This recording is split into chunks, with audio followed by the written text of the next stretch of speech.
of the female operators. It's her job to break in the females, send them under deep undercover to get secrets, nation city secrets or whatever, and then pull them out. However, the way she does her job is she tells the lionesses when she's training them, if you get in and you get in good, the best way for me to know that you did your job is you don't come home. What So she mean by that? they train them with the anticipation that they are not coming home. They're gonna die on this mission. That's what that shit is. You are going to die on this mission. I If thought you Yeah, it don't mean like you're gonna get married or something. Like you're gonna nah, lock in. like, nah, yeah, nah, no, you're gonna go so deep undercover that you're gonna get all the secrets and then you're gonna filter the secrets out. But 9 times out of 10, you're gonna die because you're gonna be too deep undercover. and basically it's the CIA and what they do. Well, Zoe Saldana, she answers to some higher people in the CIA, and Nicole she Kidman has a whole team of Nicole like Morgan Freeman. Those are her bosses. top-notch, high-level Marines, Navy SEALs, Army men, like, and they put these people together, and what they do is deal with like foreign affairs. So she had a colleague who had a team that's in Mexico dealing with like the shit in Colombia and stuff. Her team is dealing with Kuwait, Syria, Iraq, Mm-hmm. and dealing with ISIS and stuff like that. So in particular, so it started off the first episode. One of the lionesses that she had, the people in ISIS, they seen a cross tattoo on her, and once they seen that, it was a wrap. She was hiding up under like the floors in a house. Once they found her, you know what I mean, they started, they was getting ready to kill her. So basically, she ordered a drone strike, blew everything up. But and now she got a new girl that she's trained to get close to the wife of a um, man in the Middle East that is rich off of oil. Mm-hmm. And I remember them having a conversation saying that, you know, these men that get their wealth from oil in the Middle East are like slumlords to the whole country, to the whole Middle East. But they try to make it seem like the United States is the problem. Mm-hmm. Meanwhile, they're trillionaires. You know what I mean? Like talking like Amazon and Apple put together money. Like they got a lot of money over there. Um, but a lot of countries over there in the Middle East is like incredibly foul. So what they're trying to do is take out these targets by getting spies and make sure that they get close to the women so that that spy can find out, okay, this is who he is, this is who he works with, this is where he's going to be at during this time, and they just gonna kill him. But they do different stuff like if man, it's just fucking crazy, man. Season Like, In season two, the girl that's the new girl in season one is the old girl in season two. So she uses her to okay, help her train a girl that they need to send undercover, which is not really undercover because it's her family. So the girl that they got to train is a helicopter, a helo pilot for the SEALs, but her father is a cartel kingpin. So they gotta kidnap her, kick her out of the army, change everything, and then send her back home undercover as herself. So the shit is crazy, yo. yeah, It is yeah. crazy, yo.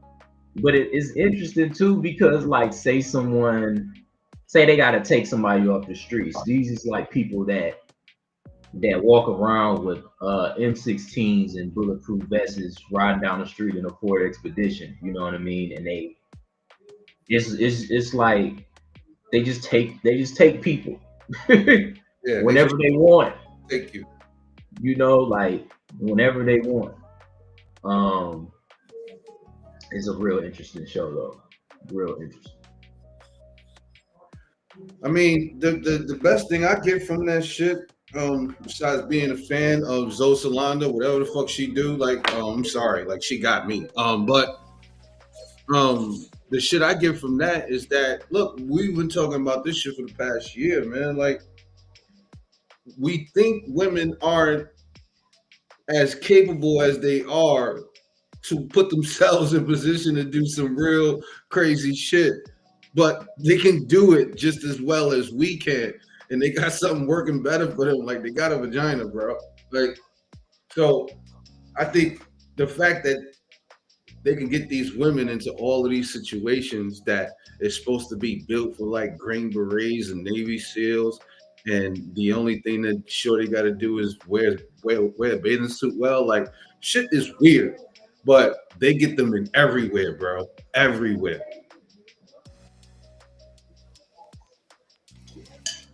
I mean, it's a reality. You know what I'm saying? Like it's like it be happening. You know what I'm saying? So I mean, it's a real thing. Like I think this show is based off a real thing in the CIA. Like it's Oh not yeah, like they didn't create lioness from nothing. Like Yeah, there's that real women concept that do it. yeah, it didn't come out of midair. yeah, Mhm.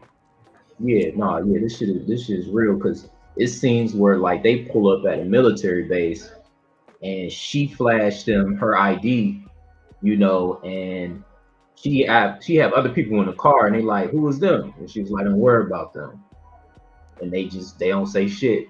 Like, yeah, I noticed that shit too. Like Like, she really her. You know what I'm saying? yeah, She pull up in a yeah, room, say one thing, and like everybody got to shut the fuck up, like because she only yeah. to Nicole Kidman. She don't answer to nobody else but the Secretary of State. She don't answer to Hmm. nobody else. So when she Hmm. pull up, and motherfuckers is like, "What you doing here?" Her response is like, "Fuck is you doing here?" Like, like Hmm. she only answered to one person, bro. And it's like, say in Texas, somehow like a local police department catch uh El Chapo. You know what I mean? Zoe Saldana will send her team to that police station, blow that bitch up, and either kill him or take him to like, a federal regulated place. You know what I mean? That's how they get down.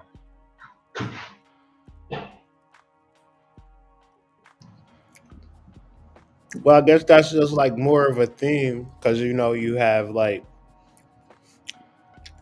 masculine energy within women and then feminine energy within men. Hmm. Like not necessarily feminine, like it's a negative thing, but just the Right. understanding of duality. So, like, Hmm. would y'all deal with a woman that is a part of the CIA?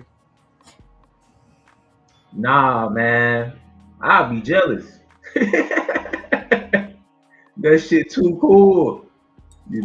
But in all seriousness, I wouldn't. I would want to know that person, though. You know what I mean? But I doubt something like that could work out because working for the CIA, don't nothing come before that. You know what I mean? Like it's just gonna take a good chunk of your time. You know what I mean? Like I don't think that a man or a woman can properly be, a wife or a husband, or a father or a mother and be in the CIA. I'm sure there's certain jobs, but it's you play such an important part to the United States government that they're not willing to let you do anything but what they ask you to do.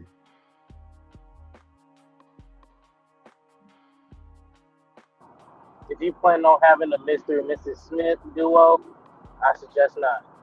I mean, I think that's the only way it'll work. Both of y'all in the CIA.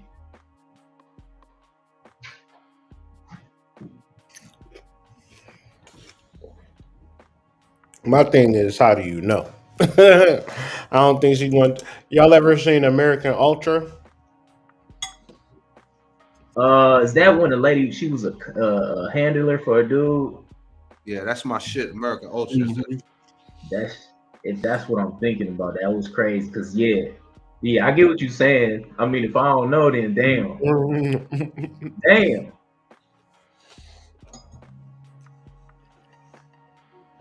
And I So mean that's a you good cracking a point. CIA agent? I think it's something about that whole sleeper cell shit that's crazy to me, bro. I Like that's think I think that's an interesting point though, Hood, because those agents be having the most peculiar assignments. You know what I mean? But these people is like ridiculously smart, ridiculously, versed in combat and psychological five shit. languages and Yeah, like, but then they'll be a school teacher somewhere for whatever reason. You know what I mean? It's real interesting. Scarlett Johansson, Black Widow type energy type shit. Yeah, yeah, literally. Switch it up on you in so many different ways. yeah, and that was just an extension of of MK Ultra, that American what was the joint with Jesse Eisenberg Hood? Um, Can't forget about Salt. wasn't that, I thought it was American Ultra, but I can't think of the other thing he was in. Was that might be an American Ultra. I just remember, American Ultra, but I do remember something else. I just can't think of their name. That's it. That's it. That's the one. 'Cause that's the one with the chick from the vampire movies. Yeah, he was a straight up sleeper cell, and like ain't nobody even know like what he was on at all. So it's like being able to be like to just be like to not even know if you a CIA agent is just crazy. Like that's just wild to me. And I know like that MK Ultra, all of that stuff really exists. So I just be like slow to like kind of get close to people because I don't think people just announce, "Hey, I'm a handler for the CIA. Nice to meet you." Yeah, You know what yeah, I mean? yeah, yeah. And I know a lot of motherfuckers that just come on this panel like, "Yeah, I work for the government." I'd be like, "Oh, really? I'm just clocking you, Like but so we cool. willy nilly too, right? Yeah, we cool. We Like it's like cool. an everyday job for everybody. No, it is Yeah, not. Like, y'all, you work for the government and you listening to my little old YouTube channel? That just don't. It seem weird, but I'm gonna just rock with it though. yeah, yeah. I ain't gonna flip. I think I think American Ultra and they clone Tyrone go together.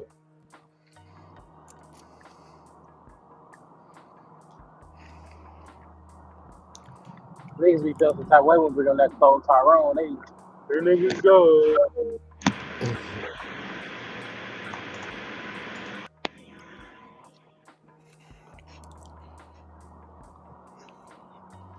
It's a couple of parts. I'm gonna skip like a couple of parts. This interview with his name is Jason Taylor or Is it Williams? I think Jason Jason Jason Wilson. Wilson. And he talking about men crying, so I want to get y'all thoughts, you know what I'm saying, in reference. There's a couple of parts, so he gonna go from one part, then I'm gonna like for 2 minutes, I'm gonna stop it, then go to the next part. All right, so Let me know if y'all can hear it. Can y'all hear? no, Y'all can't hear? no. No. Type shit. Let me stop sharing. Hold on. Hold up. Stop sharing. Then we can screen share. Let me know if y'all can hear. Writing this book, I'm like, Yeah, man, what allowed Yes, sir. you bringing that up? As I was writing this book, I'm like, man, what allowed my boys the freedom to cry? Because when I first started, I embodied just only discipline. In martial arts, that's all they saw. They didn't see a tender side to me. But when my mother was had developed dementia, she had had a mini stroke, and my wife had came into the area where we were training, and I knew something was wrong. And she called me over, and I said, hey, what's going on? She says, Mom had to get rushed to the hospital. She just had a stroke, a mini stroke.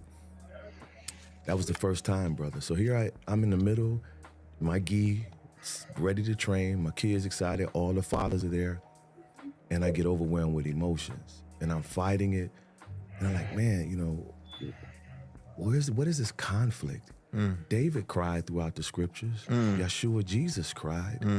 Why can't men today release what I believe from studying the Most High's way to release stress hormones from the body?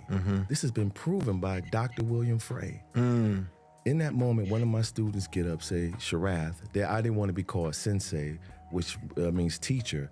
Call me Sharath. In Hebrew, that means servant. So I'll always be reminded of my role in the cave of Adullam. And he said, Sharath, can I pray for you? I'm like, yeah, sure. When those kids surrounded me, man, I broke down. That was like the gateway or the key to not only their freedom to be human, but the father's. And so when that video went viral, we had already been set free. And God wanted to use that moment to set the world free, the men who are emotionally incarcerated. Emotionally incarcerated. That's a great way to put it. So, do y'all feel like men need to cry more?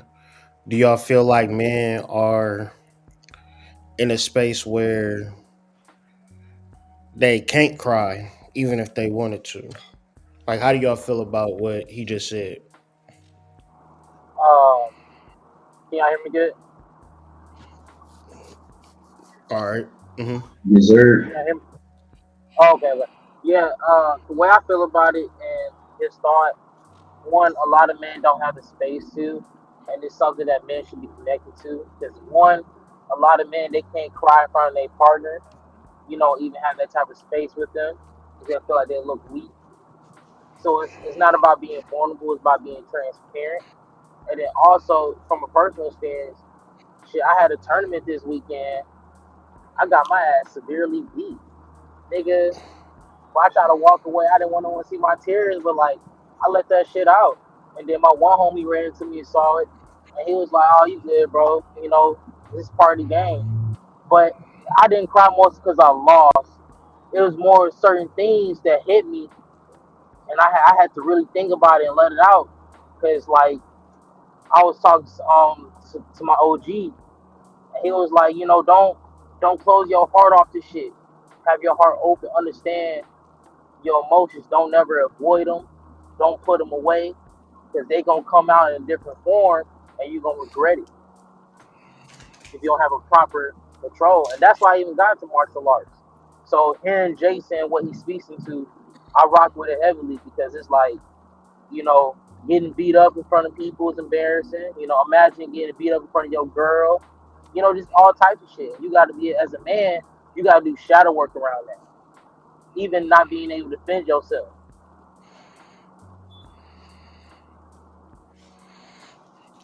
So that's my thoughts on it. Type shit.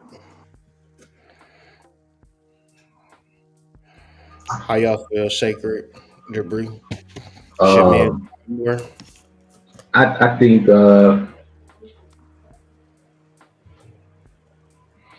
think being comfortable enough, even to cry alone, you know, um, and being able to be able to tap into your feminine energy, because I look at like crying as just another way of like taking care of yourself. If you gotta express yourself in that way, I don't see nothing wrong with it. But I think it comes from like childhood, and maybe it's our culture as Black folks. But like, quit crying, boy. You know what I mean? That kind of thing, or even getting clowned as a kid for crying about something. I think a lot of times men don't cry is because they feel that they can figure whatever it is out, and crying is just kind of like almost giving up. And that's one thing that a struggle with masculinity, feeling like you are powerless. And I think when you cry, it's like it's a feeling of helplessness. You get what I'm saying, and not knowing what to do. Um, but I'll say this: you can still continue doing what you're doing while you're crying. It ain't like you just throwing in the towel when you cry. So I would say, men just have to be a lot more comfortable with themselves, and do the proper emotional work, because I've cried journaling. I didn't journal so much to a point where it's just like, damn, like, I really went through X, Y, and Z, you know, or just times where I spazzed out before in life. Uh, I never really got into fights as a kid until I started playing sports, and I cried after every fight I had, whether I won or I lost. And it was just for me, just being so like mad, and so angry, because for me, early on, sports was a great way for me to let out a lot of frustration and stuff as a kid. Um, so that's what I would say. Just Yeah, being and I, a lot I always more. just like No, you good? no, I was just like with the crying kid crying in sports. Like as a kid, I always used to hate when they used to tell me or tell the kids like, it's not that serious. It's just a game. Like this ain't this serious to me. My motherfucking, I'm putting my life on this shit, motherfucker. Don't tell me this ain't serious to me. You know what I'm saying? Let me know how to handle this shit. Like, nigga, winners win, losers lose, nigga, and I lost today. Mm. Right. Yeah, I think there is a huge necessity for it because what we do with stuff that we push down, unless we are aware of the severity that it's going to have on our consciousness, um, the reality is that it's like the titty effect, right? No pause, right? Like when you're putting air in a tire and you putting it in too fast, it creates a titty, so to speak, on the tire. And if you're not paying attention, that shit is just gonna explode, right? So like your emotions are like that tire. And if it doesn't have an easy flow, an even flow, right? Then you don't have a place to release all of that built up feeling, tension, intensity. And because you don't have a place specially dedicated to being able to release that, then that means it's going to come out wherever it wherever it comes out, and it's not going to be assigned to it, right? There's not going to be um, a a prerequisite to why this is coming out, why this is happening now. No, this is going to come out, and it's going to come out on people generally that you care about. It's going to come out generally in places during things and times that are important to you. And so having a place to release is paramount for any being, but especially a man. Because in this world, there's not that many places for a man to go in order for them to be able to have the opportunity to release. And having a brotherhood is important because it's like a lot of men hold this shit in because they feel like other niggas gonna make them feel some type of way because they felt tender or they got in their feelings for a quick moment or they trying to really understand themselves. And it's like you shouldn't be around them type of people. It's just like that. If motherfuckers see you down and they see you weak, only thing they should be doing is putting the candle to your flame and making sure that bitch get a little bigger so you can feel get right and get back to it. Yeah. I mean, I think it's like perspective on your perspective of the world. If your perspective is like, you know, I feel this way or I'm holding back this type of stuff, then the natural recourse of it is to like release it. But I feel that like if you create a healthy balance internally with your divine feminine, as a man, like you balance it consistently, like you're consistently aware, I think that you always create that space throughout your life. But I don't think, like, say for instance, your perspective is you gotta take care of your mom, you gotta take care of your mom, take care of your kids, take care of everybody, but you don't never gotta take care of you. Well, that's your perspective. That's gonna lead to one day shit hitting the fan and you breaking down in the middle of the highway like, oh. But if you had a level of balance where you did take care of you and you did what you could for people, but you didn't like hold on to shit. So I will always think like the shit that people hold on to, that's not like a set rule that you gotta hold on to that shit. That's just something that niggas choose. And then when they hold on to shit, overwhelmed, stress. A lot of niggas be stressed over shit. And I always think about perspective. Like, you on a spinning rock, floating through space. Didn't even ask to come to this bitch. Mom and dad busted a fat one day, and here you come. Why, niggas giving you milk and shit. You like, I'm a baby. Now you the man, and now you got to deal with the world. And it's like, yeah, you can think like you got to just do so much and be so much, but that's a perspective. That's a perception that I feel like a lot of men try to live up to, can't live up to it, and they have to deal with that emotionally.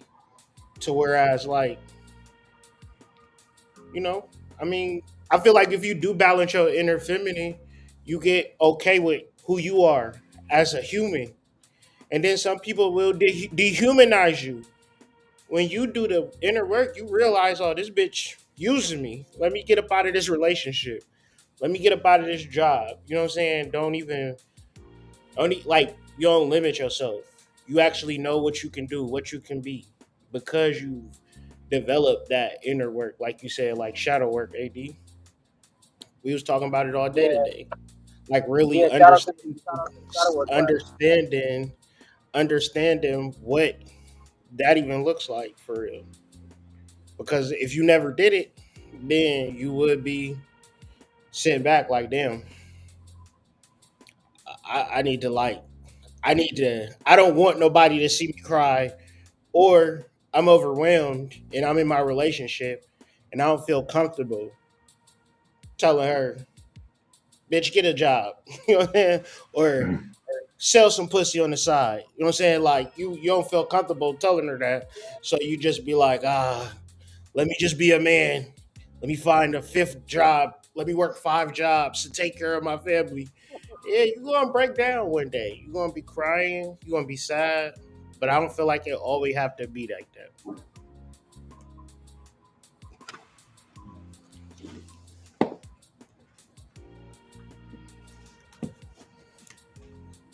Shout out to the chat. But then he goes on. He got another part uh redefining masculinity through being soft or something to that effect. Oh, it's muted. Hold on. She won't get the care she received. She needed. So at that moment, brother, I said, I'm gonna do whatever it takes. I'm gonna leave it all on the field for mama. Yeah. And that's what changed me, because I would have never filed her nails being just the hyper masculine male I was. I would have never massaged her scalp. She would lose her just her mind and be angry. And I would just come, and I had to stay calm and say, Mama, it's gonna be okay, and just rubbing her scalp. And then when Kathy was sick and down, I had to wash Mom up. And men who are only like masculine, only are stuck in that box, can't do all things through Christ. Because when he needs you to be a nurturer, you can't. When he needs you to be a gentleman, you can't. When he needs you to be a true lover, you can't. When he needs you to be long-suffering, you can't. But if he needs you to fight and provide, you can. So What y'all think about that? Yeah, I think is what he's saying is in line with like we complete beings. You're not just a barbarian that only have melee skills. You know what I mean? Like is more to life in general. And it sounds like he just the experience really opened his eyes to that. Because I look at masculinity as like you doing what's needed to be done. Yeah, your strong suit may be to, you know, protect the family and go to work. You know what I mean? But sometimes you gotta, sometimes you gotta clean the house. You know what I mean? Your girl might be menstruating. It might be one of the worst ones she done had. It ain't nothing wrong with running her a bath. A bubble bath and shit. You know what I mean? Light some candles for her. I think we get to like men are too partial to masculinity and women are too partial to femininity. A lot more partial to masculinity as well, and we really allow that polarity, that principle of gender to fall by the wayside. And I think that's where a lot of confusion happens in life, because if you just constantly just like I'm masculine, you know, I would think you would be expecting, feminine energy around you of some sort,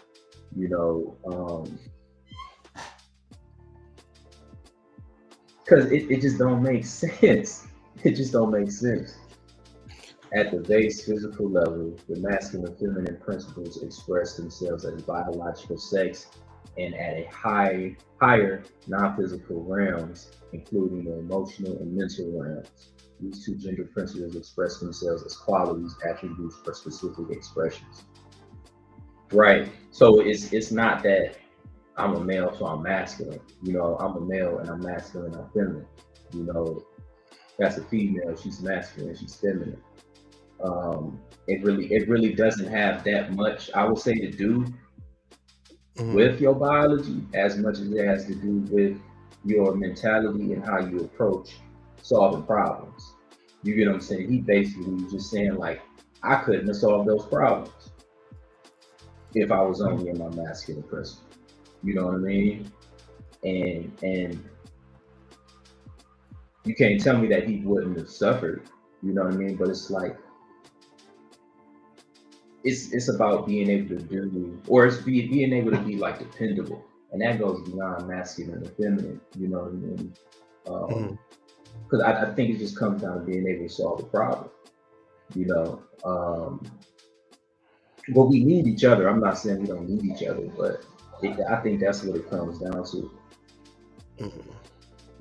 Yeah, I think if we Yeah, taught masculine and feminine values, then we will understand a lot more than if we're just like, all right, you're a boy, you learn this, you're a girl, you learn this. I think that puts us at a disadvantage. hmm From a humanity yeah, perspective. Tank, he recently was talking about that he done fighting because he like, I had all this rage and anger, and it's like, that shit starting to anticipate. Now I want to focus on like, the love in my heart and like really focusing on my kids.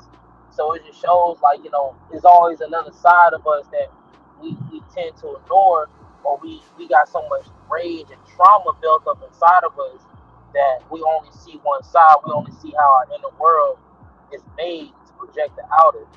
So it's like sometimes we gotta really dig beneath this shit and ask why we angry.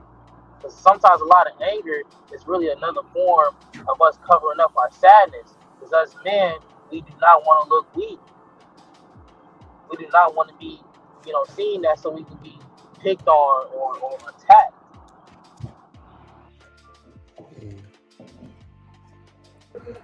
Yeah, you said a mouthful right there, brother. The fear of being found out is greater than that of being an evolving man. Like You would rather not be seen as feeling sad, so you prefer to be seen as being mean and hard. That's crazy. I think it's a survival mechanism in some neighborhoods, in some instances. I remember like, cause I'm very like empathic, so I remember like going to the dispensary one time, and like it was this dude who was like a security guard. He was doing the pat downs, and like for whatever reason, like whenever I touch somebody, I get more or less like a download. And so like when he was patting me down, he was like real hard, like extremely hard. And it was like he was using that hardness to protect like a past memory of when he was vulnerable and took advantage of, and he built his whole adult life into protecting his inner child, you know. And so some people might come across men who are very broken on the inside, because this world teaches men how to be external.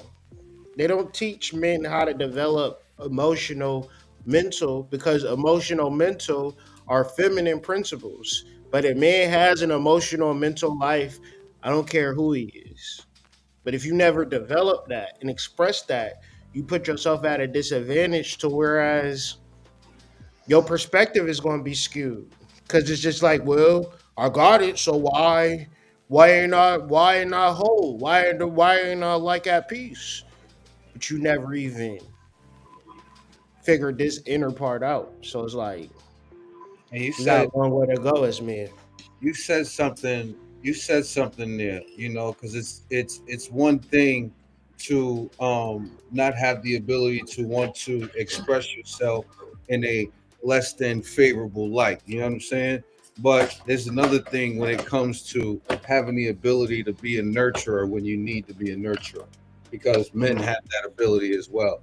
There's mhm. also the ability for you to be soft with your partner. So imagine if you can't be honest about your vulnerable aspects within you, how are you then going to truly be soft with your partner? Yo, It surface. goes many different ways, like being empathetic to if she needs help. You know, it can go real deep in this relationship eh, gamut, but it goes back to like how men feel, where we have to be hypersensitive a lot of times to a world where don't nobody give a fuck about us. So us being vigilant, it does us a disservice, because as a man, who's being vigilant to your emotional and mental life? And I'm not saying that they supposed to, but in reality, who's ever going to do it? Therefore, it's like it puts you at a tough spot as a man at all points. Cause really don't nobody care. I went to fucking Chuck E. Cheese, dropped $1.50 today. Kids was like, all right. Like it wasn't even shit to them. They was just like, all right, what we doing next? You know what I'm saying? I'm just like, Mm. oh man. I needed y'all to be just a little bit appreciative, like just a little bit. Like Mhm. a 50 for 45 minutes is crazy. Mhm. Mhm. But that's how it go. I wanted to cry. Surface. That's I I real. know. felt that. Like, Yeah. now, with that word you said earlier, vulnerable, I feel like we should change it. Only reason why I say that is because when Jason was talking about this earlier in the video, he was talking about men and them being vulnerable and being able to open up. And he was saying that, us men, we shouldn't be vulnerable. It's because when we look at the word vulnerable, it means to be attacked, right? So it's like when we do that, we create that. So he was talking about we should be transparent, you know what I'm saying? Being open, being pre communicative, letting people know so they shouldn't have to question so much, where they can be able to communicate accurately. Like, okay, like I understand what you're talking about, what you're going through. Now I know what I need to do. Should we try this? Can we attack it this way? because it's like enough, even for a woman, you know, she could be like, I'm trying to be vulnerable for him, but I keep getting hurt. You know what I'm saying? Like I leave myself open, and boom, because you leaving yourself to get wounded. So where's Which this I think, coming from? Like, was like, where is it coming from? Like, why I want to be? I feel like we be like, not specifically, but just like be like on the internet, the motherfucker be like, yeah, you should be more vulnerable. Like, why? You know what I'm saying? Like, why am I in a happy, open, positive relationship? Where does this concept of vulnerable come from? Is it just a mere talking point? Because when you look at the etymology, that shit looks like nasty work. Nothing about this It says sounds like gender war. I love this person. Yeah, it sounds like gender war. You know what I mean? It's like an underlining thing. Like, Honestly, yeah, vulnerability to men is like women hearing the word submission, right? Like niggas hear that word and run to the hills, bro. Like, what do you mean vulnerable? What? What do you mean? I'm just gonna let people attack me? Nah, like that don't even sound fun. But if you think about it, people gonna attack you anyway, right? hmm Yo, So this the last place I want to be attacked in my relationship. facts, right, facts. But if you haven't ran the entire spectrum as far as your emotional capacity within your relationship, then something tells me vulnerability might be what you need. Not saying you, obviously, because it's a range of emotion that both people need to be able to get to, regardless of the gender. Right? You need to be able to experience vulnerability so then you can explain that to your child. Because vulnerability to you as a man look 10 times different than it does to a child, right? And if you have a child that is experiencing vulnerability at inopportune moments, you are going to want to give that child the words and the understanding in order to comprehend how to deal with that when it comes up in the future. But if a kid never sees their parent deal in vulnerable situations, what does that kid turn out to be? Someone who right. But can't failure, someone who can't deal with strife, someone who can't deal with the back and forth, someone who can't deal with not being number one. Like all of these things go in hand when it comes to vulnerability.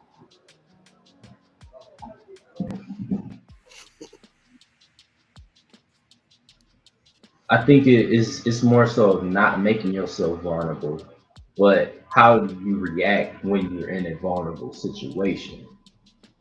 You know, because it wouldn't make sense to make yourself vulnerable. Um,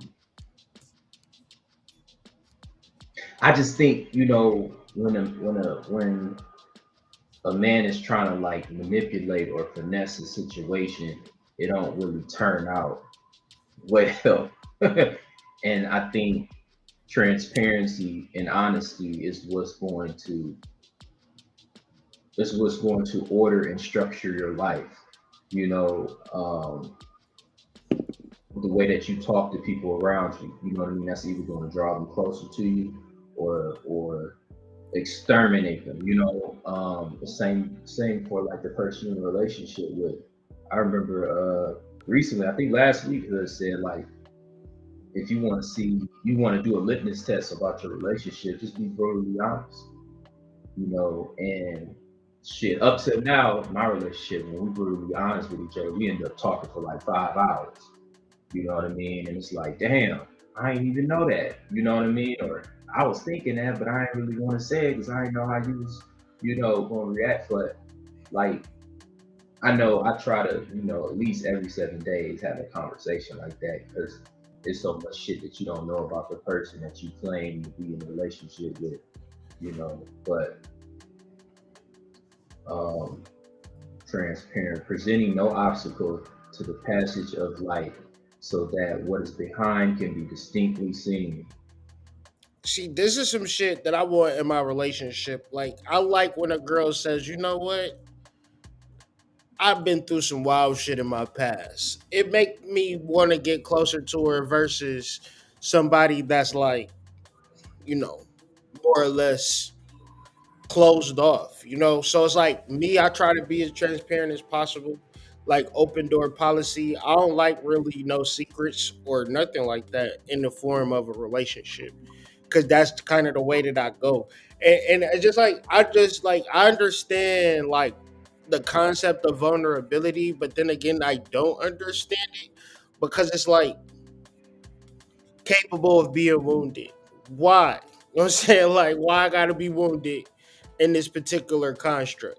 And because it's like shit happens a lot of time, but it's like psychonautism, spirituality, occultism. I don't feel like it absolves you from shit, but it does give you a deeper understanding and not in a way to be intentional in this particular matrix. Not to really avoid shit because you do got to deal with shit and you do got to build character. But I think like I said earlier, perspective on a lot of shit is a solution sometimes. Oh, that's absolutely. And I think, I think where it gets misconstrued, like especially within the conversation that we're currently having, you know, when somebody says to you, make yourself vulnerable, like that is a problem itself. Like, why would I want to make myself susceptible to whatever bullshit is happening and going on? No, I think vulnerability is a state. And I think it's a state that only comes when people are experiencing things that they A could not foresee, B that they're not prepared for, or C they just don't understand. And so anytime anybody is presented with a situation that they can't fully comprehend and don't understand, and it's taking them out of their normal mode of operation, there is a vulnerable standpoint within that. There is a vulnerable part that exists. And I think not knowing or not understanding versus not knowing is the difference, because you don't have to make yourself vulnerable to ultimately end up in a space where you feel vulnerable. That's just crazy. I think understanding that vulnerability is a possibility is really all that's necessary. I think understanding that there's no such thing as a man above everything, I think that is necessary. So that then when there are situations when a person comes into a space that might be vulnerable, yeah, you're not gonna, cut your losses and run for the hills. Like you're capable of dealing with it and moving through it, as opposed to avoiding it and it coming up anyway. Yeah. Yeah, I was reading the Circle 7 Quran, and part of it, he's talking about how, man is a soul, and that soul is covered by the flesh, but the flesh and the mind is not a part of who man is because man is connected to God, you know? And so it's like perspective where I personally feel that, from a Christian perspective, they are really connected to the flesh, they're connected to the material life, and it's hard not to be. But it's also a perspective that, you know, that goes without saying a lot of times of who we truly are. So it'd be like, somebody walking through your house and you like, why is you attacking the air in my home? But you like, I'm just walking through your crib, bro. Like, no, you hurting my air, bro. Like, back up. Like, it's like I really feel you right now. I feel your presence. Like, you know what I'm saying? But it would be a perspective. So if you can, I'm just a spiritualist. So I'm always have a spiritual perspective in reference to when people have mundane ways of processing their emotion and mental life, because that's always a choice. Because the choice could be like, damn, when my grandmother died in my 55th lifetime, that really just impacted me so deeply. I'm still not over it. I was living in Egypt in 1976. You know what I'm saying? Like, we don't want to talk about that because it's not conscious. But because it is conscious, we want to play ping pong with it, ring around the rosy.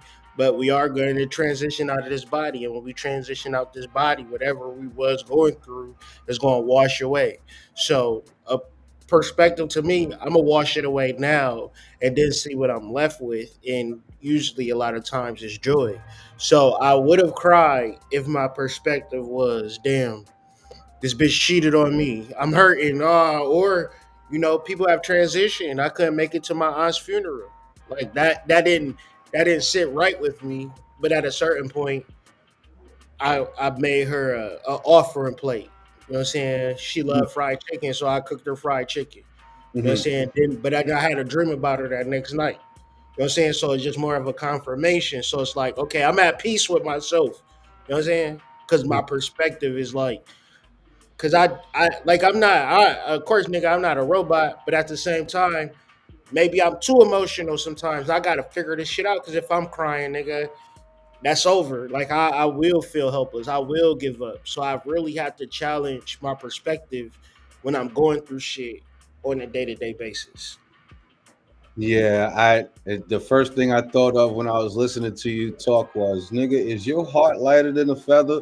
Because Right, like that is the right.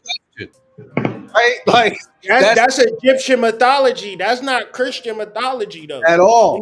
the Bible, they crying, but Anubis is in Egypt. Like, nigga, is your heart lighter than a feather or not? Because you're not making it past Libra, bitch. That's a fact. You're That's a not fact. making it past Libra, bitch. So your Yeah, heart either lighter than a feather, or you gonna cry because some shit happened that you didn't want to happen. yeah. And I promise you, I can't I feel him, but I don't feel him at all, Serpent. Like I don't feel him at all. It don't resonate with me. But I get it. I get the perspective.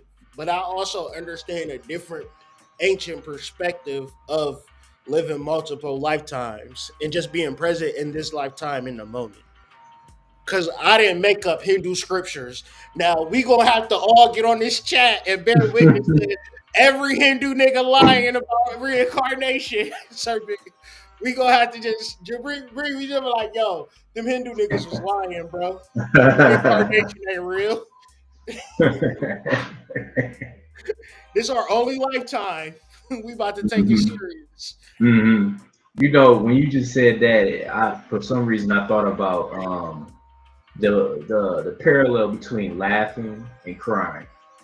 You Uh-huh. know, and I didn't have moments where I took a good amount of shrooms and I laughed so hard at shit that had me mad. You know what I mean? Like little shit that my girl may have done, and I'm like, I'm cracking up like I just breathe some of that gas that the Joker give people on Batman, and I'm just laughing at myself. And I remember saying, "Man, you a dumb motherfucker, man. Like you really letting this life shit, you know what I mean? Like really steal your happiness, because it's really no, we really not dealing with no real problems when you really look at what's going on in the world. You know what I mean? But we make a mountain out of a molehill, But I would I would say that, I don't think we should encourage people to cry, but if you so compelled to, don't try to suppress it. Yeah, You that's know what I facts. mean? Like if you there, be there. You know what I mean? Be Yeah, there for in sure. that moment fully. Because it's a reason for it. But you know, absolutely I do would say everything we that you all have can. been there. We have all been in there where we just like, all right, I'm about to cry now. Everybody move back. You know what I'm saying? Yeah. I'm sure been there. Like, all right, these tears Well, is I'll not be right about to back. I'll stay be right back. in this body. I'm about to let loose in this bitch. You know what I'm saying?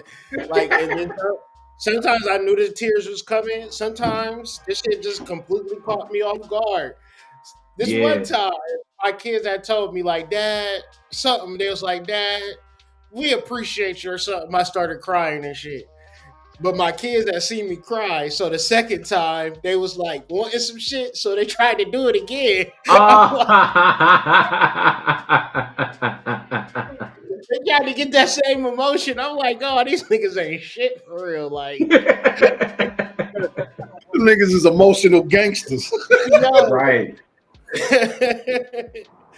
Yeah, but yeah, I mean, I done cried in front of my boys. They for sure cried in front of me. So like, but yeah, it's Hmm. like Hmm.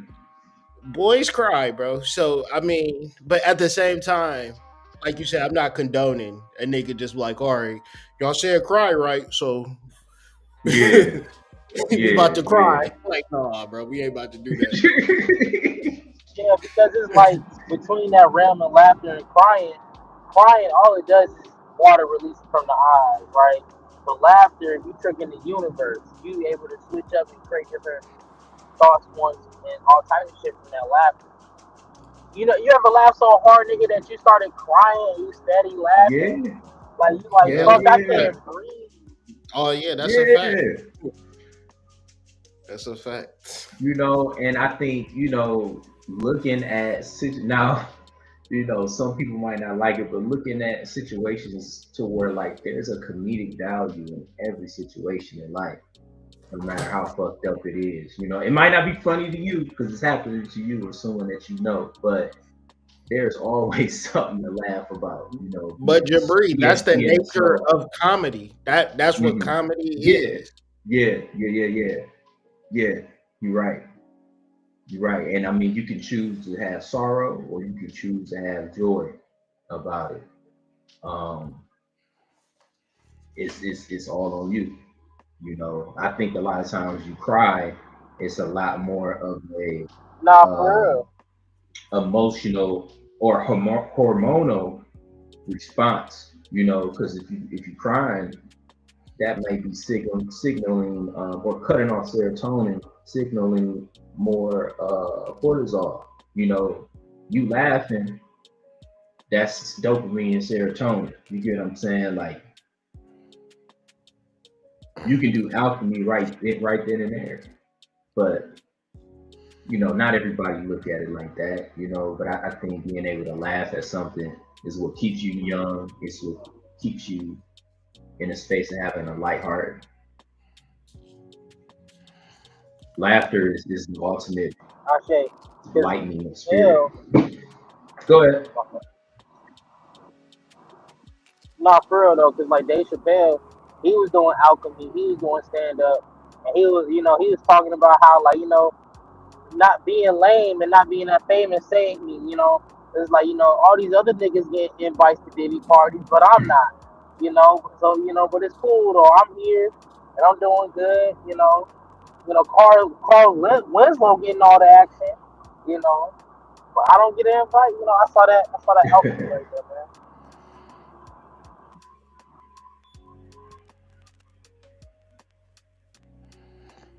Um, I say the jury has spoken on that that fake alpha out acting hard nigga. Like that shit is over with, bro. That shit is so over with. And it's crazy. Yeah, It's crazy because most women want that toxic nigga, but that is the most unhealthy nigga in the hood. That's it. He's the most unhealthy nigga in the hood. yeah. You need the most healing. Yeah, that nigga ain't they, never. they say the poison and the antidote come from the same snake. Yeah, same Hmm. fucking snake. Same fucking snake. So maybe the hood niggas just actually healing the black community. I don't know. I'm just I'm just I'm just looking Man, for different perspectives at this point because I don't You on this I spiritual path. You on that yeah spiritual. I'm hey, on a spiritual path. Like I'm finding the joy in all in all associations, but no, man. I would say like for like for crying, bro. It's been different triggers to tears, bro. Like I was listening to Layla Hathaway. She have a song where she sing in two harmonies with the same voice at the same time. I heard that shit. I just bursted into tears, bro. Like I just like you know what I'm saying. So it's like I don't think it's always limited to negative experiences when we For are sure. crying. I Yeah, think yeah. you tap into different frequencies or you can have different spiritual experiences that alter like if you can do deep meditation and have a conversation with Ganesha or something like that, I think that would evoke tears. Like if just different shit. But I don't think it's always negative when we're talking about tears a lot of time. I think most of the times that I've ever cried in my life came from positive situations because I wasn't Hmm. used to experiencing true, genuine positivity. Like coming from the family aspect of things, right? So like I always pictured and viewed family as being fake. So like when I experience true genuine care and acknowledgement, like 9 times out of 10 that shit made me teary eyed. I get real fucking compliments and real fucking bigged up from people I work with or people I work around or anybody that just knows me on a personal level. They be like, yo, I really appreciate you doing that. That shit gets me choked up. You know what I'm saying? Like it gets me choked up to know that I did something for somebody else when they didn't expect it to happen. It doesn't get me choked up as much to say like, "Oh, you ain't shit." Like, yeah, yeah, I heard that before. You know what I'm saying? Oh, Hmm. you use the insecure, sassy nigga. Yeah, all right, I heard that before. You know what I'm saying? But like when Hmm. you really get down to the nuts and bolts of it, like my tears came from positive interactions, not negative. Yeah, that's me too, bro. I think about like I did a ritual at the mound, and I stood at or in the middle of Eagle Mound, and Eagle came right there center into the mound complex. I broke down crying because I had a real connection with my ancestors, and can't nobody take that away from me. Like I cried because I didn't know what else to do. You know what I mean? Like I didn't Mhm. like when I have an emotion And that I can't that's express. vulnerability, bro. Holy I'm shit. That's it. I'm gonna cry, but That's it. I'm not sad about it. Type shit. That's vulnerability, bro. Right there, what you just described. That's it. Because you didn't know what to do and you were overcome with emotion. That's vulnerability, bro.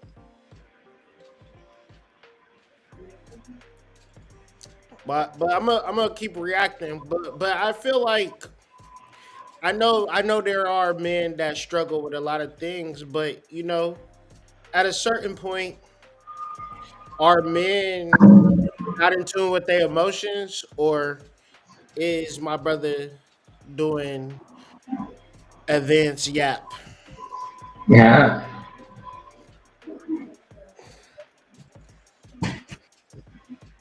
it's no sound. Let me stop sharing it.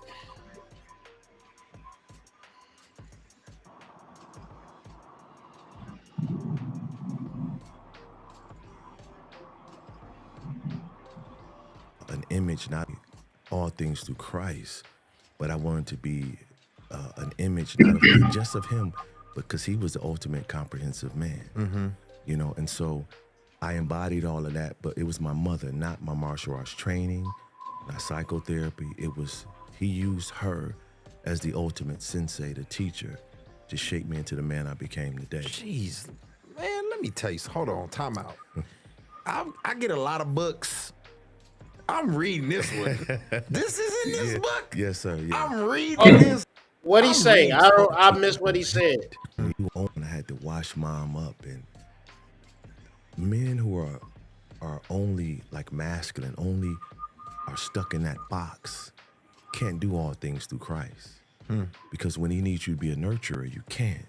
When he needs you to be a gentleman, you can't. All right, bro, you got to help me understand how he made the leap from men who are masculine can't do all things through Christ. What does he mean by that? Somebody translate that for me. And then he went on to say, like, when God needs you to be a nurturer and stuff like that, you can't do Right, it. but what He, Christ got to do with with all like I'm just really trying to understand the leap that he correlate in masculinity. Like only Christians can incorporate feminine qualities, and every man that's not a Christian is just masculine or demasculine. That's the narrative. Because I Mm. don't feel like you don't need to add the Christ into it. I think if we're gonna Yeah. have a conversation about men, let's have a conversation about men because the Christ is a I don't know if I'm using this word correctly. It's convoluted because Christ means different things to many different people. Hmm. The And I, anointing. It's What just is like, the are you talking about anointing Christ have to do with being a man? consciousness? Like, Yeah, like, what is you talking about for real? I know Lecrae is a Christian rapper, so They it both might started. be They both started in the Christian rap element. okay. So Okay, so they for lack of better words, kind of pandering to that audience, but mhm. I think he just that was some advanced yapping. That's all it was. It was some because I, advanced yapping. when I I was think about gonna it, You I concur. know, hear it. High level yapping. Yep. he threw that in there. You know what I mean? You know what I mean? Like just When you a Christ, because when you a check Christ follower, you drop that check thing this off. out though. Check this out, because if you can't react to videos, you in a fractal state, and so you can't do all things through Christ will understand what niggas is saying to you. You just threw it in there, you know, just to make it sound good. Like, But it was some more stuff he was saying after though. yeah, I want After to what get he into what he was saying, but it just threw me off. Let's get into what he was saying. When he needs you to be a true lover, you can't. When he needs you to be long You know how I suffering, feel about you. you We're gonna put can't. that out of the But way. if he needs you to fight and provide, you can. So I want it to be not only all things through Christ, but I want it to be an image not of him, just of him, because he was the ultimate comprehensive man. And so I embodied all of that, but it was my mother, not my martial arts training, not psychotherapy. It was he used her as the ultimate sensei, the teacher, to shape me into the man I became today. Jeez, man, let me tell you. Hold on, time out. I get a lot of books. I'm reading this one. This is in this book. Yes, sir. Yeah. I'm reading this book. Yes. Goodness gracious, man. I just don't think it elicited that type of response. That's why I played it back because I'm trying to figure out like It didn't. It didn't. Somebody said I got And like that just the vivid thought of you filing your mother's nails, it gets me emotional. It cuts me to the core because I'm like, man, am I that guy? And who do I need to become to be that guy? You know what I'm saying? That's powerful. That's good. I was even with the title, it's like, how many of us are the wrong man in the moment? How often do we blow those moments? I often compare, our emotional repertoire to the 8 box of crayons versus the 64 box of crayons. I break it down in there. As men, we're used to the 8, having 8, and I tie it to the emotions, but we only pull 4 of those out: anger, boldness, aggression, and maybe fear. Okay? But women, they choose to use all of the emotions that God has given us both. So what does he mean by that? So, like, for me, like, as like, because like Hood said with different perspectives, when he was talking about the whole Christ shit, right? No disrespect. Only way I can see is like Christ consciousness, and then like us using the animal and animus, and then him talking about his mother and being able to unlock that feminine side within him. Like that's the only way I can see it to translate to make it sound good. Like to be honest. I would smoke a bag of that for sure. Like if you translate it like that, I would accept that. You know what I'm saying? That make a lot of sense to me.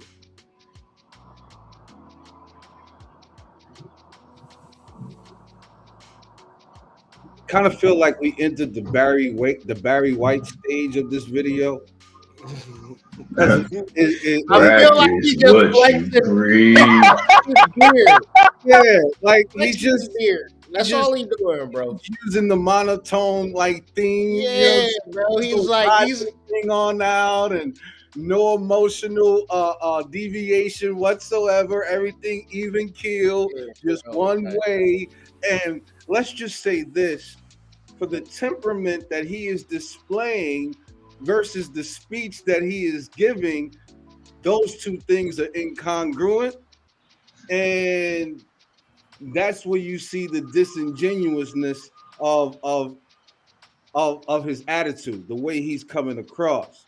Because you're describing a comprehensive man, all the while being one emotion, one level, one way, all the way through.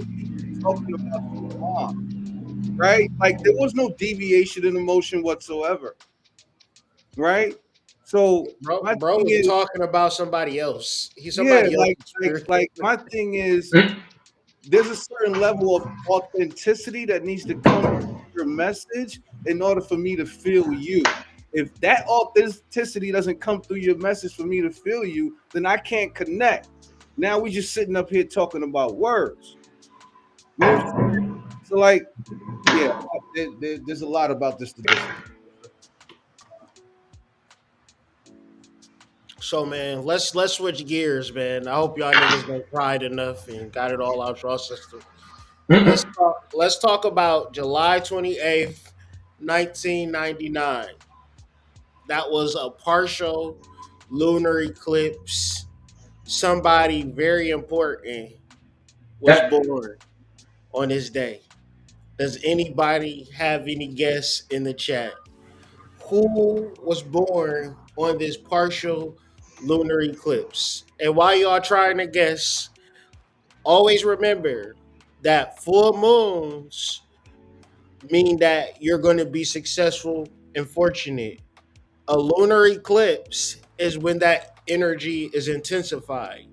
We all have the possibility to fail, but the reason that we read our charts is so we know how we can succeed without failing. So this person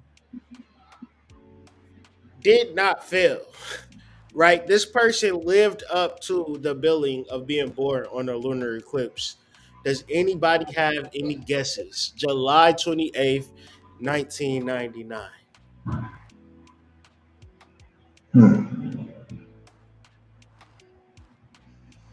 Do y'all want a hint? 1999, what a time to be alive.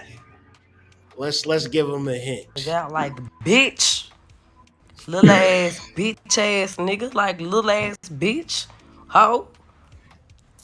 Fuck y'all on some real shit. Like bitch niggas make me got a character. Fuck y'all. I ain't got no nigga because I'm such a real nigga myself. And you niggas be like bitch ass niggas, like real deal bitches, like bitch. Bitch, that's what you is, a bitch. And I would call a nigga a bitch so fast, like that's why like I ain't got no nigga because I curse niggas out like bitch. Little ass bitch ass nigga, like little ass bitch. Ho. Fuck y'all on some real shit like bitch niggas make me got a character. Fuck y'all. We might need another what you call it, another clue. All right, I got one for you. Um, SINGLE again. Hanging out the window with my ratchet ass friends. Y'all got it yet? Let's Glow, go!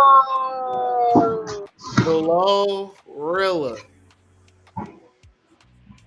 Glorilla. But GLO.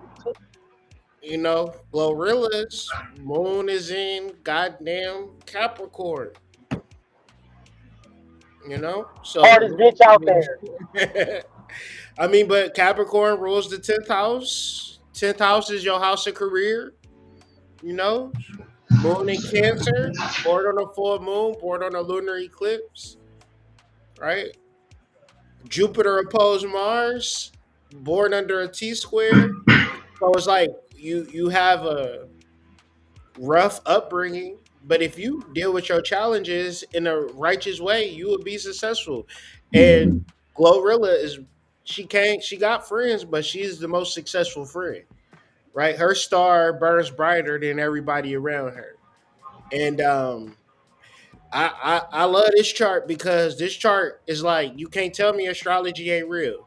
You gotta be smoking crack if you don't understand that this is a stars chart. On God, because didn't Kamala have a sun opposed moon, and like she was like up in the sky for a hot ass minute, flexing and shit. I don't know. Let me see. Let me see. You might be right in exact, but And plus, I liked how earlier when you talked about, motherfuckers still got to make it through Libra. Look at where her Mars is at That was the last one in you did. Libra. Went through it in a day. You know what I'm nah, saying? And you Mars right in represents exact. balance. You right in exact. Kamala About Kamala, sun is opposed her moon. She was born on a full moon too. So that shit. Rick Ross born on a full moon. I don't know. Everybody that's famous isn't born on a full moon, but a lot of motherfuckers is. So take that to the bank. straight guillotine with this shit. Mm, yeah, and with like the Jupiter and Saturn and Aries probably speaks to having that difficult childhood. You know, Saturn in the first house, it really is really binding early on. You know, and I think she got like a few siblings. You know, like I think it's like seven of them, and I know they and the family grew up in the church. Her name Gloria Hallelujah. And it may have been a time in her life where she didn't know much about the world, you know, and it was just kind of one of those things like the Little Mermaid, you know what I mean, wanting to be a part of that world outside, you know, and just thinking of all the things that you would do if given the chance. Um, oh, see, the eighth out of 10 children. Yeah, that's a family right there. Mhm. Uh, That, wow. And I mean, she was born in Memphis. You talking Mhm. about Menefer? Mhm. Wasn't that a guy that like made weapons? That was like a Ogun type of energy, you Yeah, know? talking about Memphis, Tennessee. Yeah. Her name Gloria Hallelujah. That's the most Yeah, that's the most metalist. blasphemous shit ever. No, it the is. most blackest spiritual name you could think of. Like what? Hmm. Gloria Hallelujah is She not her real. her Like parent might have Because had they, that's because a they not knew, real, they bro. knew, hallelujah, Glorilla is going to bring us his bread, and we This going to be straight. this is Hey, not a she real was. place, bro. This is not a real place. She was born on a lunar eclipse, bro. That is so crazy to me. Like when you bring up her chart, you said bring up her chart. Like I've seen her chart, and I was like, I seen how her chart was, and I was like, I'm gonna just Google and see if her birthday is a lunar eclipse because this is just how it looked to me, and sure enough, her birthday was a lunar eclipse. I'm like, oh god. Now, mm-hmm. now, now I understand why they gonna give her a contract. Right? They like this is the crazy shit, man. And then you sign the contract, you contract, you get smaller, right? And they just take your essence and your energy. So I mean, shit, man. It's Brother just Hood, such a Brother Hood. crazy game. Go ahead. What was that? Say it again. Know thyself. And what was the third one? Be careful what you Not too swear much. to. You said what? I think it was not too much is the third one. Oh, that's the second one. I'm Uh trying to figure out. Yeah, not too much. Be careful give of the a contract or pledge, something. give a pledge, and trouble is at hand, right? Can mean either surety given for a loan or a bonding oath given during marriage ceremony or a strong affirmation of any kind. So what they're talking about is a contract. Whenever you sign a contract, trouble is at hand. But many people do not look at it that way because many people are not actually understanding how to become whole. They're really just trying to get a leg up, get a hand in the game, sign a contract. But if I had something that is going to contract, that means it's getting smaller. Glorilla's light is already her light. And this is why it's so important for people to study their chart, understand their energy, and make it to whereas they're able to succeed. As opposed to just like, all right, I'm a Leo, Leo gang. We get in the club free for July. Like, no, man, fuck that shit. Nigga Like, said Leo gang. Leo Man, gang, and that fuck show that. you how people don't pay attention to the psychology of it, because it's like you only pay attention to one archetype when there's 11 more archetypes within yourself to understand to 12. create. Yeah, I know he said one. That's why I said it's 11 left because you focus No, on the no. Leo. That's why I corrected you. It's 12 left. It's 13 of us. Oh, 13. My fault. Right, gang. See, but that's the program, bro. That's the matrix. Because we so stuck. Bro, what's this shit, gang? Like, come on. This shit real. It's a spiritual war going on, man. Yeah, 2024 is the last year I'm allowed niggas to say 12 anymore. If you don't say 13, then you not in.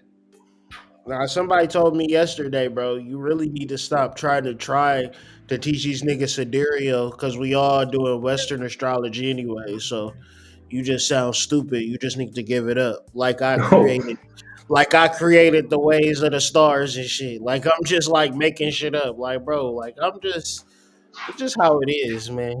Y'all can get mad at me all y'all want, bro. I'm It's not like going to lie for views. difference. It's like the difference between somebody knowing how to use an oven versus a microwave. Yeah, niggas be like, yo, I can cook it in a minute, bro. Stop trying to cook your shit for 45 minutes, bro. You can do way more. Like you just That wasting shit your goes time, bro. that quick, son. Like, nah, son. Bro, Getting just it. put it in the microwave and have your shit be radioactive, bro. You a zap up out of here, bro. Like, He hey, gonna be yo, on Right, 'cause the planet. yo, it's 2024. Y'all still using microwaves, bro? Like, come on, bro. Like, just warm that shit up in a pot. Like, come on. What did or they do in not, or you 1945? Like, come on, y'all. Hey, come on, y'all. Like, we don't need microwaves. But no. yeah, motherfuckers love that Western astrology, man. That shit so easy and liable to. Yeah. Mm. I feel like people like the shit that resonates with them. Like my son, he told me he was like, "Man, I hate doing divisibility. I hate factors." I'm like, it's not something to hate, son. Like it's just a concept. Like it ain't nothing for you to hate. Like people don't like to learn new shit. They want the shit to become easy, and I'm like, man, I get it. Like you don't want to stretch your brain out, but like you'll be all right. You know what I'm saying? It ain't gonna kill you to learn new information. Like it don't stop you from growing to study your sidereal chart. Like and we still incorporate 12 sign astrology to a certain degree. It ain't like you just completely forget about it. It's just Yeah, an enhancement.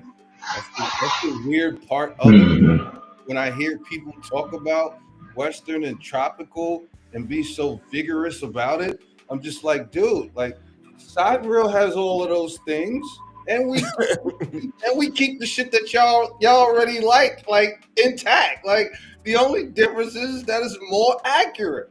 You know what I'm saying? It's like the difference between looking at an automated clock and looking at a clock with two hands moving. You know what I'm saying? Mm.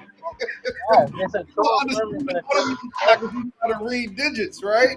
But if you don't understand how the hands move and how that works together, then you ain't gonna understand a real fucking clock. Like I mean, sidereal is just a real clock. Like, I mean, what's the problem?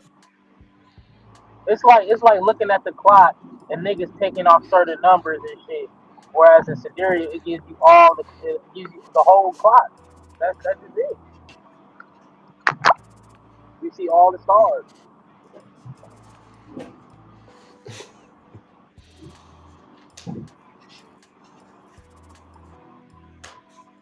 But I think looking back at her chart, with Uranus and Neptune in Capricorn with her moon, it speaks to growing up in the church, and probably really not having any type of voice, especially if you the eighth child of 10 kids and y'all all grew up in the church, so now that she in a place where, she's one of the biggest rap artists out there, she gonna tell it on the mountain at this Mhm. point, so I think the way that she arised in the game, it was like a rebel without a cause. You know what I mean? Like she got so much energy, in her back to where like she just about to try to do everything she possibly can. And I think with Saturn trying, the moon is gonna slow her down. I think that's like the contract that she signed. You get what I'm saying? It's gonna be, and it might be for her own good. You know what I mean? Kind of like this is kind of like think of DMX if he really would have got some help dealing with his addiction after signing a contract. You know what I mean? Like sometimes you know when people get in trouble with the law, you get what I'm saying? It's sometimes for their own good. Because you never know how far they would have tried to take it. um, and I think also Glorilla got a lot of planets in those cardinal signs, so it's a bit of like a pioneer, somebody that's here to change the fold of like how we see female rap, whether she's meaning it to do it or not. Um, and then the Jupiter opposed Mars. I got that placement, and I think it just speaks to just like if you can reconcile this, the actions that you take, you know, will have a huge effect in your life. As you like embrace challenges. You know what I mean? Like you will every opportunity you will get like a jewel of some type of wisdom dealing with this. Because I think Jupiter just wants to kind of be in a lap of luxury, whereas Mars wants to constantly, move through challenges. I think it's almost like a lucky placement. I think.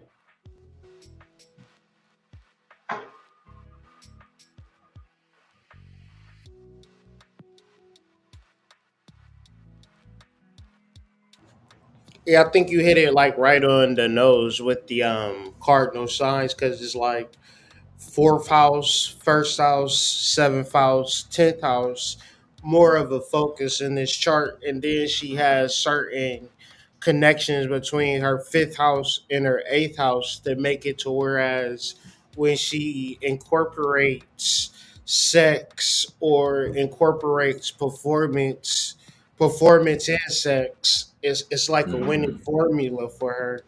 And Mm-hmm. that's kind of where she's like transforming her career in the realms of sex, being a sex symbol and being like one of them ones as far as like beauty is concerned, right? And that's I Right. think that's her arc.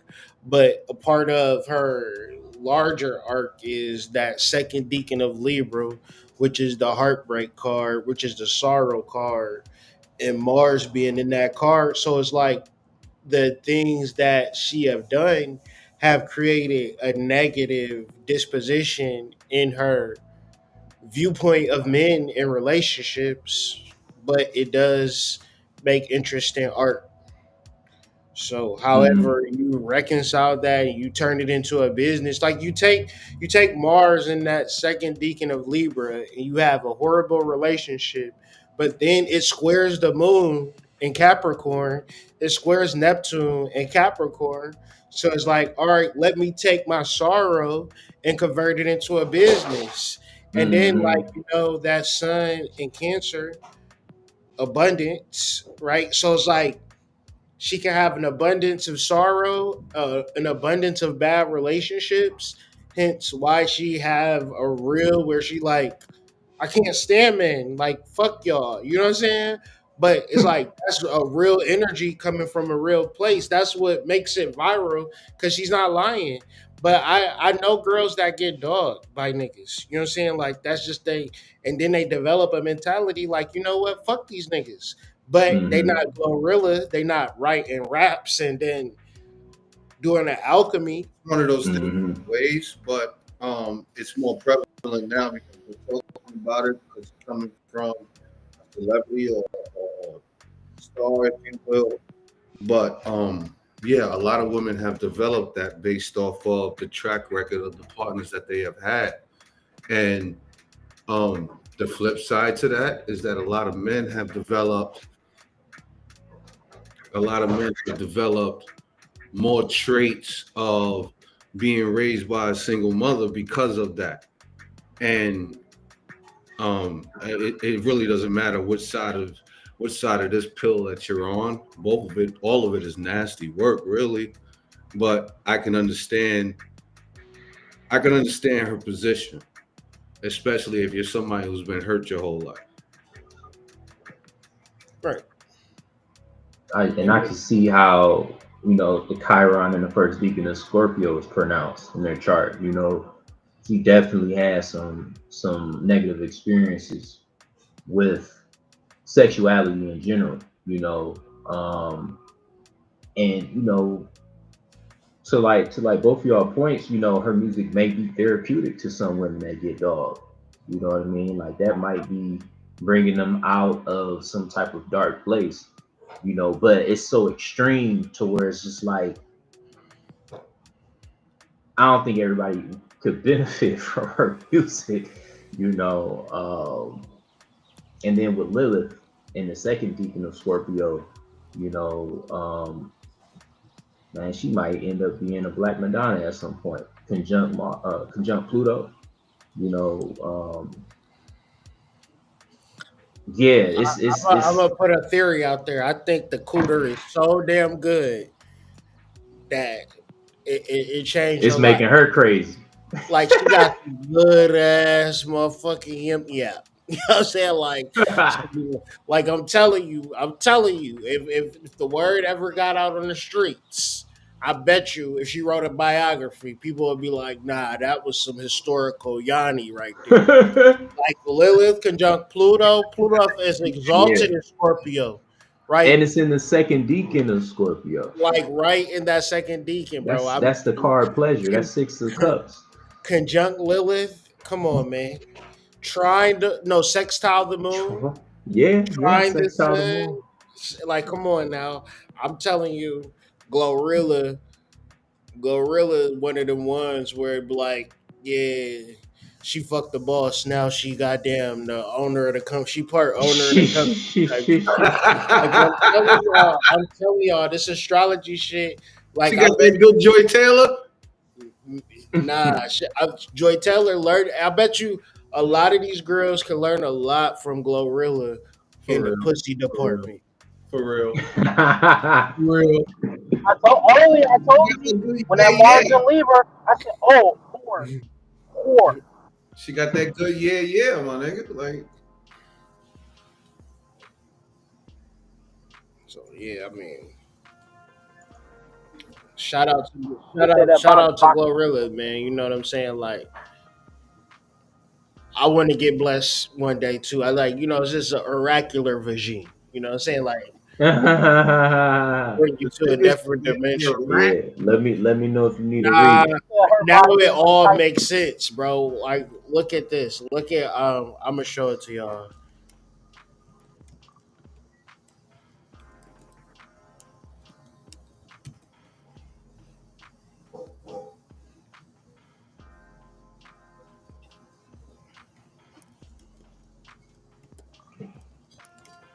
Pluto conjunct It was Lilith. oh yeah, they was at the goddamn basketball game. They was throwing up all them damn secret society Illuminati What? hand signs and shit. That's that regime, bro. Like, yeah, I know what that's. And then Yo Gotti threw up. Look at LeBron. LeBron, no, they was about to go to the goddamn Bohemian Grove after this, man. Damn. At the Bohemian Grove. Oh, yeah. Nah, man, I'm Hey, telling you. you know who No, Glorilla looked like? Miss Greer from Steve Harvey show, The Principal.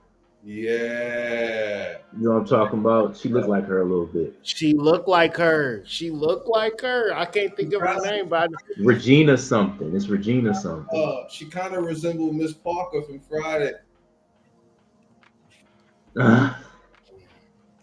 Miss Parker, Miss Parker.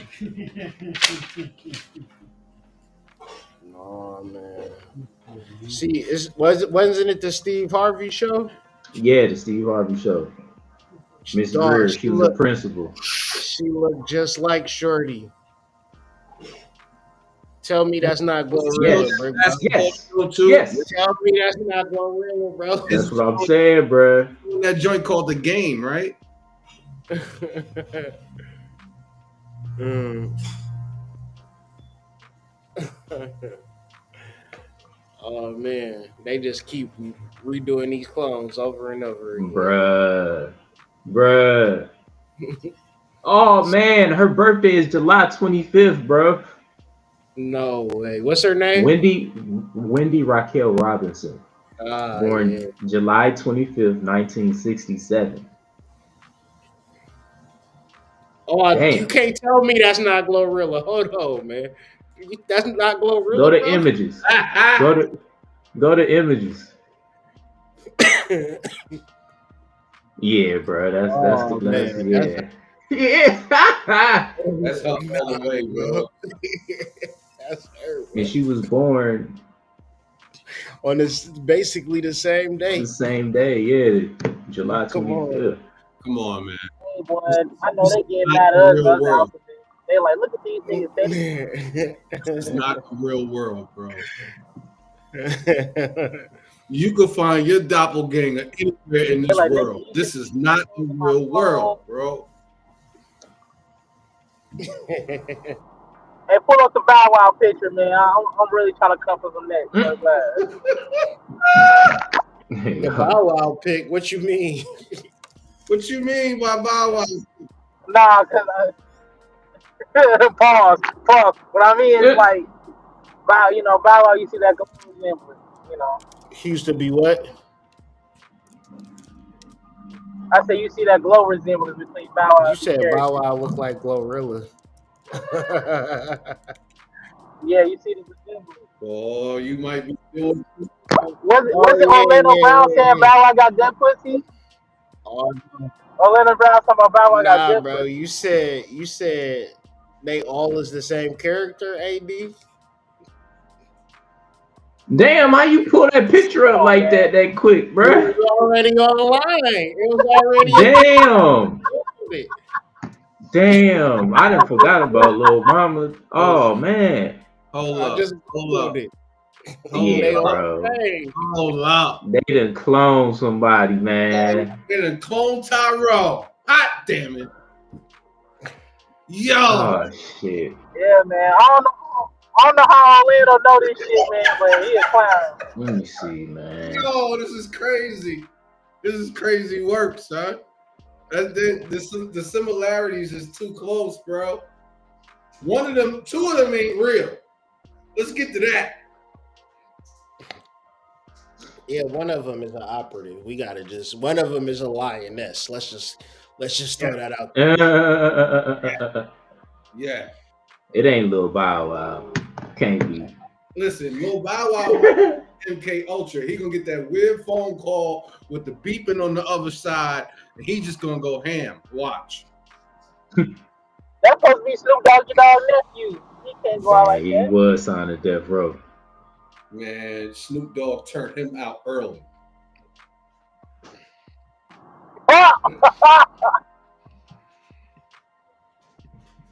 Listen, Man, everybody, I think Lil Mama the clone. everybody She was the want first Glorilla. She just didn't work out.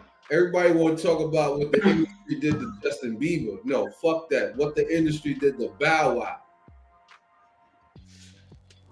Oh wait, Let's talk that. oh wait. Look at that About money maker, Justin Bieber. bitch. He on the Dude, other side, and he might be the wrong gender. He might not be the gender y'all think he is. But Bow look at that money Lil maker, bitch. JD was had him running around with him when he was 9, 10 years old. Man, the fact that other people What's the put main this thing that picture Orlando together Brand is it's crazy. You know how you get to the seat to authority? You gotta kiss the devil. How you kiss the devil? You kiss a ghost ass. Come on, man. It's even worse when you get into this shit. I can't even say pause off of that because that's a ghost ass. I'm just gonna say pause, bro. Pause. Yeah. I was still gonna say pause. I'm still pausing. Just in case. Just in Oh, case. back in the day, if you wanted to become a witch, you had to kiss the devil. And to kiss the devil, you had to kiss a ghost ass. Yo, you can't make this shit up, bro. I mean, I feel like, like I was watching a video earlier, you had showed me, Rod, and it was talking about how people talk about millennials, but like millennials is like 3 generations down. Like Gen X's was the ones that was smoking crack, not the millennials. Mm-hmm. You ain't do Facts. nothing about them people that was smoking crack. Don't come for us acting like what's wrong with us. Our parents Right. smoked crack, bro. Mm-hmm. Crack. Then nobody else smoked crack but our parents. And then y'all be like, well, why don't the millennials have it together? Like, bro, we was at a disadvantage that nobody else had. And it's like, And nobody want to talk about niggas act like that was nah, just an error and it was yeah, over with. nah, Nah, that bro. was an atomic bomb. I'm still dealing with the effects of crack. don't try to talk to me. That is a fact. That is You a know, come that is on, a fact. man. I still see the remnants of that shit in my cousins. Yeah. My cousins that was crack babies. Like, yeah. And don't get me talking about the grandparents because they man. was on heroin. Mm-hmm. But I digress. Mm-hmm. Man, you talking about It the went crack baby. it went from heroin. It went from heroin with the baby boomers to coke with the millennials, coke and crack. Now we have fentanyl with the millennials, Gen Z. Gen Zs. I mean,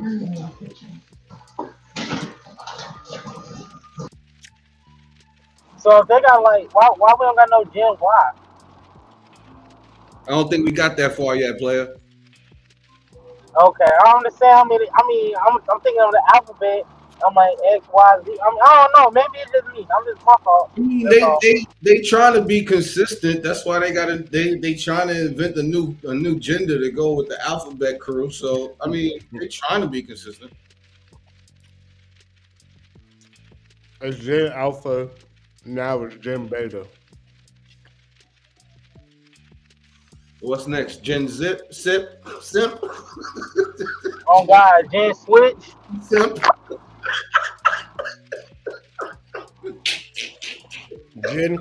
Gen Cuckold. Man, guess what I just heard. Cuckold is wild. And we might have to verify it though, but I believe the source. My girl just told me that Glorilla and Cardi B got the same grandfather. Yeah, they got the same grandfather. Oh man.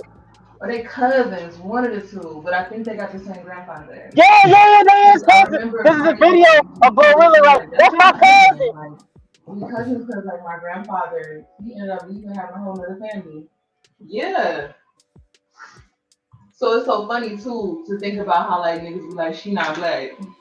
Your mama black. But Yo. That is crazy on so many different levels.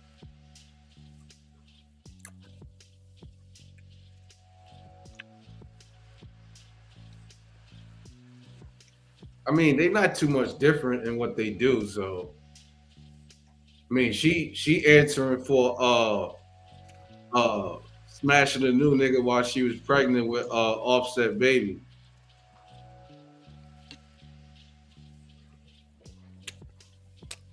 That's crazy. which is wild work. Like I don't even know how you walk that one back. You letting another nigga hit my kid in the head. Like I listen, I don't even Oh, bro, come on, man. walk that one back, bro. Like I mean, to What you her talking about? defense, right? Maybe she just know it ain't your baby. Like you know what I'm saying? Oh, you talk about Cardi B and Maybe she Offset. he this ain't his kid. Yeah, that's what he was talking about. Mm.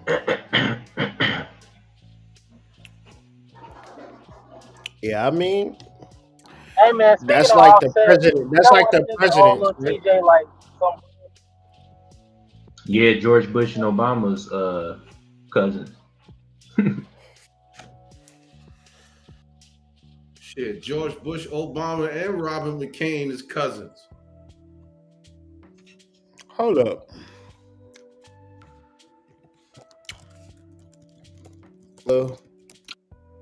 Kamala Harris. It's Mm-mm. now Do it. Don't do it. makes sense. Makes sense now. Yeah, they got the same Nah, do it. grandfather Do it.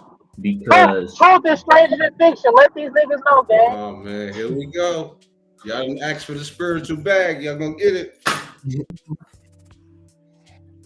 So Glorilla was campaigning for Kamala Harris. And then we all know Cardi B did that interview with Joe Biden.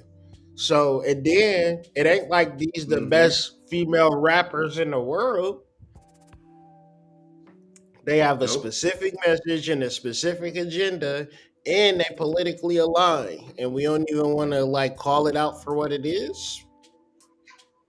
I mean, Megan in that clique too. Megan Thee Stallion and that clique, they on some weird political type stuff. It ain't even about the music. It's about the right. politics, and then they all related. That's just like okay. Now this is the same shit that they say about the presidents, ain't it? Yep. Yep. I wouldn't be Crazy. surprised if Kamala cousin run for run for the office in 4 years. No, but it sounds like some lioness type shit. I mean, Glorilla, that sound like gorilla. Guerrilla warfare. Little You know war. what I mean? Like how she, how she aligning and how she moving through it. You know what I mean? The type of shit she's saying. I would say beware. Beware. Just watch. Because they not gonna not show you who they are. Um, but that shit weird. Shit weird, man. Like you running for president and you got rappers on stage. I don't care if you're a male president with male rappers on stage. You run for president and you got rappers on stage. Come on, man. Yeah. Come Kind on, of man. funny. Was this just emotional an emotional attack or something like that? Like what why did you do this shit? Like I don't know, man. I don't know. This shit weird, man. I'm gonna just keep drinking water and meditating on my nigga. Yeah. Like, what else you gonna do? Yeah, right. Shit crazy. I mean, because if the ladies is doing this, niggas ain't got a choice. Niggas ain't got a chance in heaven, nigga. Like if they sleep with Chance to something, heaven. nigga. Y'all niggas gonna have to go back to the drawing board and come up with some new cloak and dagger shit, because that's different, bro. John, just be your girl and get that MK Ultra call in the morning, nigga. Shit. Shit. Mm. Random bells just start going off 3 o'clock in the morning, nigga. She jump up like it's World War III. Listen, nigga. Mm. Listen, nigga.